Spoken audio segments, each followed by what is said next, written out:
3 nanars en 2 jours, c'est assez saoulant si je puis me permettre. Mid-Century, film que nous critiquons aujourd'hui, un film de Sonia O'Hara. Voilà, je viens de me mettre un peu de ventilateur pendant 2-3 minutes, ce qui va m'aider à tenir 2-3 minutes de vidéo, puis après je vais recommencer à avoir chaud. Mais là ça va, là j'ai le ventilateur, bah là ça commence, voyez-vous, donc on va vite commencer en fait. Parce que sinon, bah voilà, la critique n'ira pas. Là, il faut que je trouve la critique, voilà, elle est là. C'est. Ouais, donc comme je vous dis, j'ai quand même eu pas mal de nanars en 2 jours, hein, étant donné que voilà, attendez, je me mets sur la page. J'ai vu 128 films de 2022 en 2022 actuellement, c'est-à-dire à 22h31 le 19 juin 2022. 128 films. Le 99e pire Kamakrudo vu hier. Le 106e pire Tail Live in the Grave vu hier. Sur 128 encore. Et sur 128 toujours, le 116e Mid-Century. Je tombe que sur des nanars. On s'exprime pourquoi. On s'explique pourquoi. Vous allez voir. Je verrai avec vous. Au niveau du jeu d'acteur, déjà on va commencer par le doublage. Avant le jeu d'acteur, le doublage est sans entrain, parfois très mauvais, parfois ça fait très nanardesque. Ce qui accentue donc le côté. J'ai même eu l'impression de reconnaître certaines voix du nanar. Bah parce que les voix, il y a pas mal de voix qui jouent dans les nanars aussi. Hein, facilement reconnaissables. Mais par exemple, au niveau du jeu d'acteur plutôt, Shane West, on est habitué à le voir dans des nanars. Escape the Field, Anomaly, bref, bon, on savait qu'il allait jouer mal, mais il tient la vedette, quoi. Mais Stephen Lang, il a été très mal dirigé, autant qu'une Vanessa Williams perdue après un Candyman sympathique.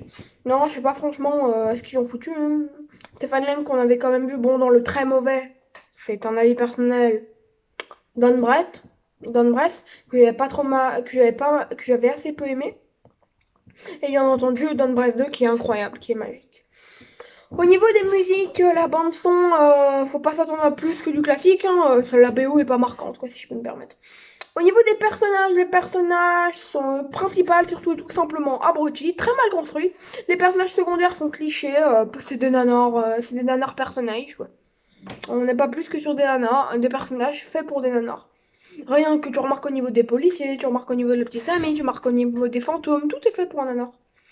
Voilà, t'as même le petit côté Val et Phare. Vous savez, Val, un film que j'ai vu il y a pas si longtemps que ça. C'était pas extra non plus.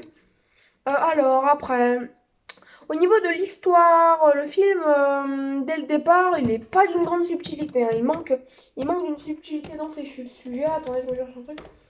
Et ouais, franchement, il manque d'une grande subtilité dans ses sujets. Je trouve ça assez bête, quoi, parce qu'en vérité, ça aurait pu être beaucoup mieux. Bref. L'histoire, bah ouais, parce que par exemple, le film aborde le féminisme, mais assez mal, assez chiant, quoi, parce que en vérité, le film avait tout pour plaire de ce côté-là. L'histoire est bien construite, en plus, c'est. Non, l'histoire est mal construite, qu'est-ce que je raconte?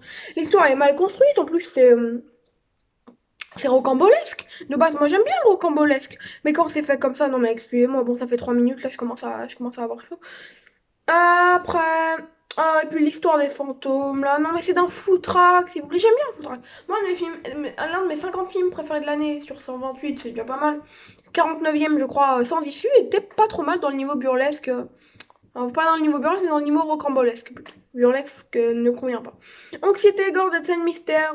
Les scènes censées être horrifiques ne fonctionnent jamais, c'est trop naze, c'est un grand grotesque. Et voire c'est du galéjadesque, hein, je pense qu'on peut se le permettre. Et la fin, elle est pas ouf, je me rappelle même plus. Alors la fin, non mais attendez. La fin, j'ai à peu près quelques images de l'avant-fin, mais la fin en elle-même, je l'ai même pas. J'ai les quelques images de la fin où on revoit Stéphane Lang, mais j'ai pas plus. Quelques brides quoi. Tellement le film était nul. Ma note finale sera de 8 sur 20, oui, c'est pas historique sur la chaîne, je crois que j'ai mis un 1 sur 20 à un film il y a pas si longtemps que ça. La série sort, un truc comme ça.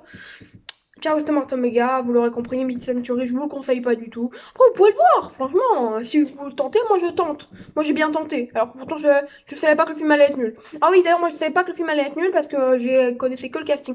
La bande-annonce, je l'ai peut-être vu pendant les infos de Martin Mega il y a quelques mois, mais je m'en souviens même plus. J'hésite même d'avoir vu la bande-annonce. En fait, il faudrait que je retrouve les infos de Martin Mega avant que je parlais de Mid-Century.